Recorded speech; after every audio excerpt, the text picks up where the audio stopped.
बहुत समय पहले की बात है। एक गांव में रामदीन नाम का एक गरीब किसान रहता था। उसके पास सिर्फ एक छोटा सा खेत था, लेकिन पिछले 3 सालों से बारिश नहीं हो रही थी और उसकी जमीन बिल्कुल बंजर हो चुकी थी। उसने कई बार कोशिश की, फसल बोई, मेहनत की, लेकिन हर बार असफलता ही हाथ लगी। रामदीन परेशान हो गया। कर्ज बढ़ता जा रहा था। परिवार को 2 वक्त की रोटी देना भी मुश्किल हो गया था। एक दिन थक हार कर वह खेत में जाकर बैठ गया और ईश्वर से कहने लगा, हे भगवान, मैं क्या करूं? अब कोई रास्ता नहीं बचा। जमीन सूखी है, पानी नहीं है, बीज खत्म हो गए हैं, मैं हार गया हूं। उसकी आंखों में आंसू आ गए। वह वहीं बैठा रहा, चुपचाप। तभी वहां से एक साधु बाबा गुजर रहे थे। उन्होंने रामदीन को रोते देखा और पूछा, बेटा क्या हुआ? रामदीन ने अपनी सारी कहानी बता दी। साधु मुस्कुराए और बोले, जब इंसान को रास्ता नहीं दिखता तब ईश्वर नया रास्ता बनाते हैं।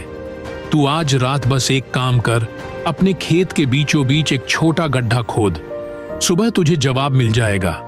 रामदीन ने मन में सोचा, अब तो कुछ खोने को है भी नहीं, चलो ये भी कर देखता हूं। वह उसी रात खेत के बीच एक गड्ढा खोदने लगा। जैसे जैसे वह खोदता गया, मिट्टी कुछ नम सी लगने लगी। उसे थोड़ा अजीब लगा और थोड़ी खुदाई करने के बाद पानी निकल आया। गांव के बुजुर्गों ने बताया कि सालों पहले वहां एक छोटा तालाब हुआ करता था जो मिट्टी में दब गया था। उसी की जलधारा अब भी जमीन के नीचे थी। रामदीन की आंखों में चमक आ गई। उसने तुरंत उस पानी को एक छोटे कुएं में बदल दिया और अपनी जमीन को सींचना शुरू कर दिया। उस साल उसकी जमीन पर फसल आई, हरी भरी, लहराती हुई। पूरा गांव चकित रह गया। शिक्षा।